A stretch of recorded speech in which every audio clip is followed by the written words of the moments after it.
कोणता क्वेश्चन? पाचवा. द्विशय पण टाकतोय है ना.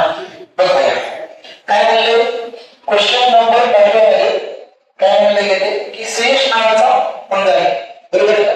सुयश, त्याला समजा आपण पाहून घेऊया की त्याला मार्क्स किती पडले फर्स्ट युनिट टेस्ट मध्ये 1 मार्क्स, तर सेकंड युनिट टेस्ट मध्ये त्याला मार्क्स किती पडतील?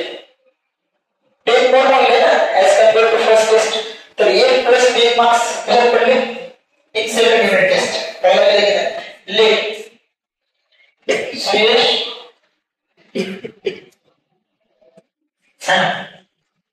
Score F marks in first test. कळलं का? इथपर्यंत काय अडचण आहे?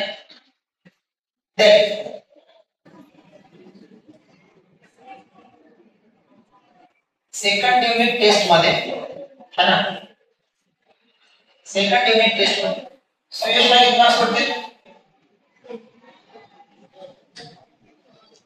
Suyash score F plus 10 marks. कळायला लागले का? इथपर्यंत कळालं? काय अडचण आहे का? दिली नंतर आपण हे करू, लक्ष द्या है ना. बघा इथपर्यंत काय अडचण. मग आता मला सांगा according to question,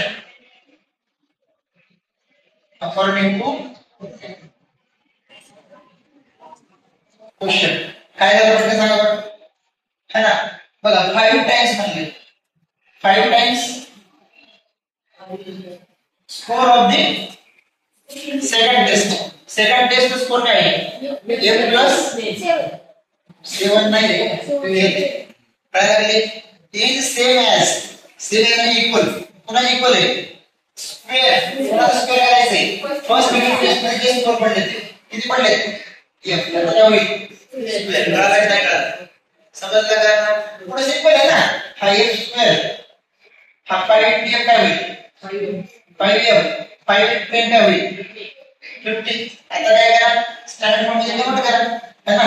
F square minus 5F minus 50 equal to, आता मला सांगा याच्या पुढे काय नाही 1 आणि मायनस 50 किती झालं? मायनस 50 म्हणजे फॅक्टर किती पडतील? मायनस 10 आणि 5. मग आता याला हाकून लावा, ह्याला हाकून लावल्यानंतर काय राहील? F चा square minus 10F plus 5F minus 50 equal to 0. आता मग ह्याच्यावर मला सांगा त्या दोघांमध्ये काय कॉमन काढतात कोणतं सांगा? F कॉमन काढतात. तर F कॉमन काढण्यामध्ये काय राहील? F minus 10. ह्या दोघांमध्ये काय कॉमन काढतात? 5 F मायनस 10 इक्वल टू किती राहील? 0. आता काय करतात? F मायनस 10 देतात आणि F प्लस 5 समजा काय नाही F प्लस 10 हे मास्टर डिवाइड ऑफ आहे मायनस आहे आणि F प्लस 5 इक्वल टू काय? 0.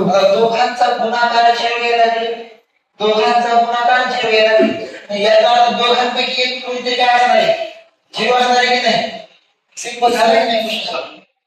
F minus 10 equal to 0 और F plus 5 equal to 0. आता F हा मायनस कडे गेला काय झालं आणि हा प्लस काय झालं? मायनस.